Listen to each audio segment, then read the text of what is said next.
Lantas bagaimana sesungguhnya sikap pemerintah dalam menghadapi persaingan usaha antara minimarket dan warung Madura? Bagaimana pula pengusaha memandang hal ini? Kita akan langsung membahasnya dan berdiskusi bersama dengan staf khusus Menteri Koperasi dan UMKM Vicky Satari dan Direktur Utama PT Mitra Pedagang Indonesia TBK Abdul Muiz atau Pak Pas Vicky dan juga Mas Saad, apa kabar?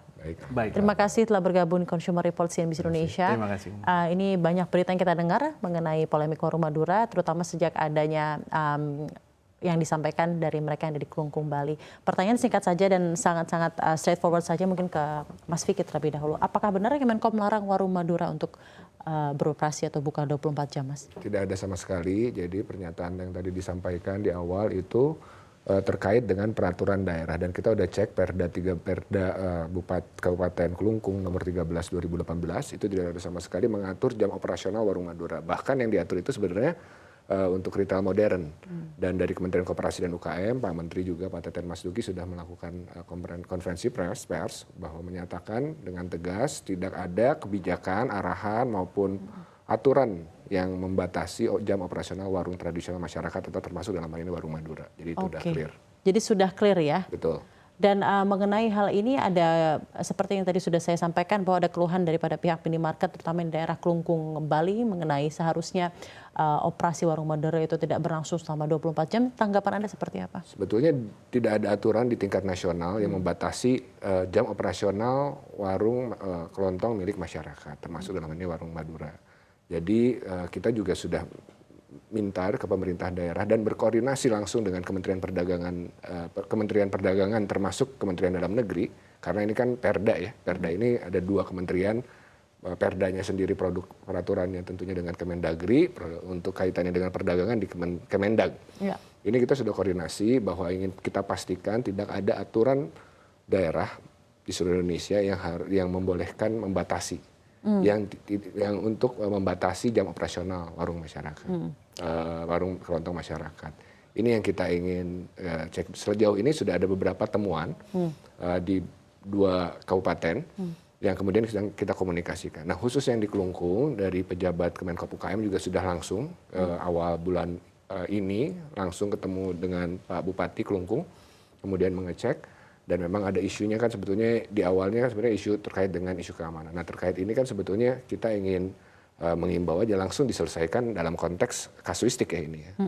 Itu silahkan diputuskan oleh masing-masing di lapangan tentunya. Tapi secara aturan regulasi ini kita clear bahwa Kemenkop UKM ada di depan kepentingan dari para pelaku UMKM dalam hal ini pemilik warung kelontong masyarakat. Terima kasih atas statementnya Mas Vicky mengenai hal ini. Terima kasih banyak dan komitmennya untuk selalu mendorong UMKM dan juga warung yang di empowered by community, empowered by masyarakat. Sekarang saya ke Mas Saad. Mas Saad, sebelum saya bertanya mengenai lebih jauh gitu ya mengenai warung Madura dan juga Anda sebagai platform aplikasi warung Madura gitu ya.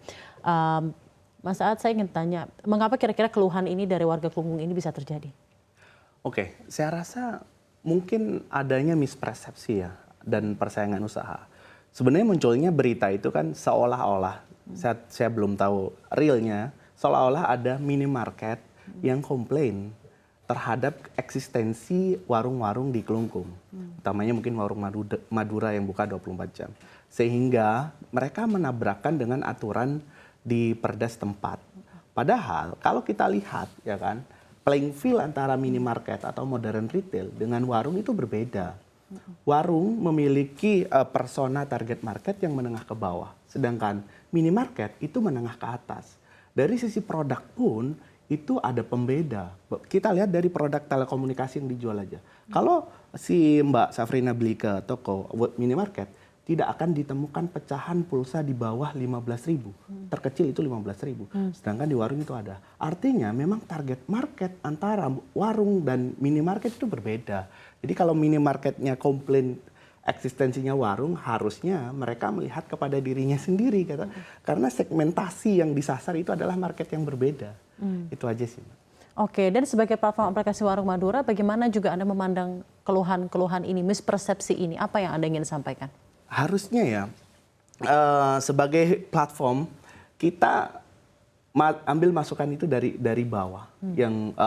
Jadi saya telepon beberapa warung-warung yang ada di Kelungkung gitu kan. Memang ada, tapi tidak semua ditegur. Beberapa masih tetap beroperasional 24 jam gitu kan. Nah, harusnya itu bisa diakomodir dengan baik oleh pemerintah Pemkab Kelungkung. Oke, baik. Saya ingin bertanyakan juga mungkin ke Mas Vicky. Mas Vicky, ini melihat hal ini dan tentunya kalau tadi Mas Saad bilangnya mispersepsi yang ada sampai akhirnya bisa ada keluhan yang sampai gitu ya mengenai adanya warung Madura. Nah, Perda juga menanggapi hal ini. Tapi jika ada kebijakan atau Perda yang ternyata kontraproduktif gitu ya dengan Permenkop, nah apa yang seharusnya dilakukan dan bagaimana tanggapan Anda? Jadi pertama tidak ada Permenkop terkait dengan mengatur tata niaga atau perdagangan karena ini kan domain Kementerian Perdagangan. Jadi pasti di Permendag ya, Mbak Safrina. Yang kedua, tentunya peraturan ini kan ada jenjangnya. Peraturan daerah tidak boleh bertentangan dengan pemerintah pusat gitu ya, peraturan di pemerintah pusat gitu. Itu kan ada jenjang dari mulai undang-undang, peraturan dan seterusnya lah gitu ya. Itu ke tata hukum lah gitu. Dan yang ketiga sebetulnya yang kita ingin pastikan tidak boleh ada pengaturan yang tidak diatur oleh di undang-undang secara spesifik yang sebetulnya kontraproduktif untuk keberlangsungan pelaku UMKM. Dan yang paling penting adalah ini sudah ada mandat sebetulnya kalau bicara peraturan di pemerintah pusat, ada Undang-Undang Cipta Kerja, ada PP 7 2021 terkait dengan fasilitasi pelaku UMKM. Ini yang harusnya didorong, ini harusnya diafirmasi oleh pemerintah daerah. Bagaimana misalnya untuk belanja APBD 40% harus UMKM.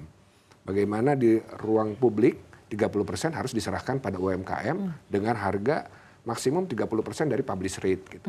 Ini kan sudah tertera ada fasilitasi bagaimana pembinaan pelaku UMKM ya di peraturan secara nasional. Ini yang justru kita ingin dorong.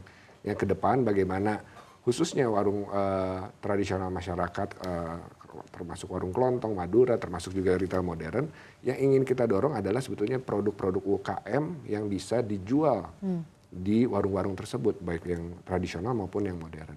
Dengan segmen pasar yang berbeda tadi Mas Aad sampaikan, baik menengah ke bawah dan menengah ke atas, produk UKM ada kok.